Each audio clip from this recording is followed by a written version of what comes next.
Meghan and Harry receive Queen's sweet messaging Christmas speech.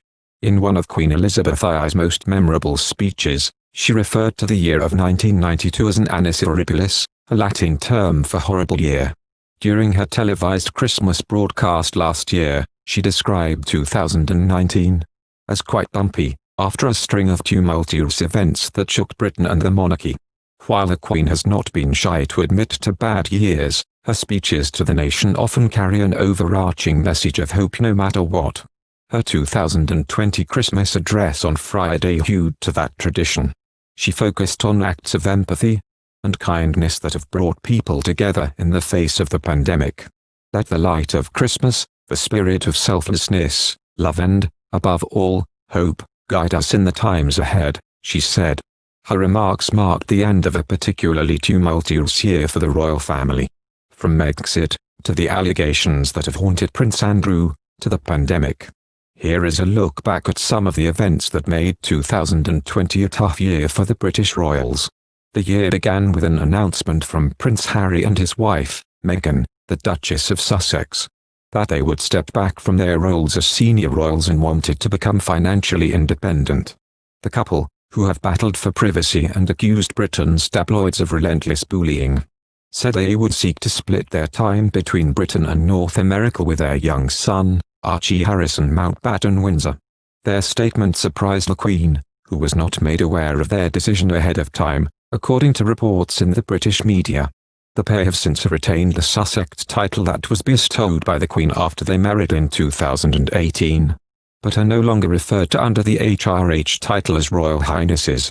Despite setting up home first in Canada and then in Los Angeles, the family failed to obtain the privacy they so desired, with publishing their location both times leading to claims of harassment and intimidation in a lawsuit filed against paparazzi in July. In November, Meghan wrote a piece for the New York Times in which she revealed she had a miscarriage in July, and spoke of the almost unbearable grief that comes with losing a child. I knew, as I clutched my firstborn child, that I was losing my second, she wrote as she urged people to show compassion in a world that has been uprooted by political divides, mass protests and a deadly health crisis. With the pandemic ravaging the United Kingdom and claiming nearly 70,000 lives in Britain this year, news of heir to the throne Prince Charles's diagnosis in March led many to wonder when he had last come into contact with the Queen, who was at the time her eldest son tested positive. Clarence House, the Prince's office and residence, confirmed that the Camilla, Duchess of Cornwall, who tested negative, were both isolating separately in Scotland as Buckingham Palace assured the public that the Queen was in good health and would be isolating at Windsor Castle with her husband, Prince Philip. An estimated 24 million people watched the Queen's 4-minute televised speech in April amid a nationwide lockdown that confined some 60 million Britons to their homes in a bid to combat the spread of infection.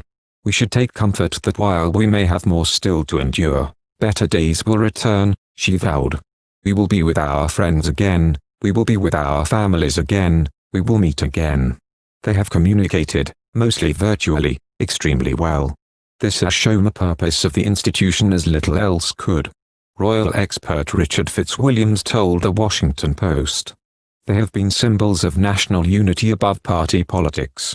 In November, British media revealed that Prince William had also tested positive for the infection back in April around the same time as his father. Newspaper reported that the 38-year-old was left struggling to breathe, but did not want to alarm the nation by making his diagnosis public, and the royals did not always follow the rules. Twice this month, Prince William and his wife, Catherine, also known as the Duke and Duchess of Cambridge, have been accused of breaking the country's pandemic restrictions, first when they embarked on their train tour of the United Kingdom to thank health workers amid a travel ban between England and Scotland, and again weeks later when they were photographed with a group of 9 people. The rule in their area of Norfolk in England was that no more than 6 people could meet outdoors. Thank you for watching. If you like our video, would you please help us like, share and subscribe our channel. Wish you happy to see our videos. Thank you very much.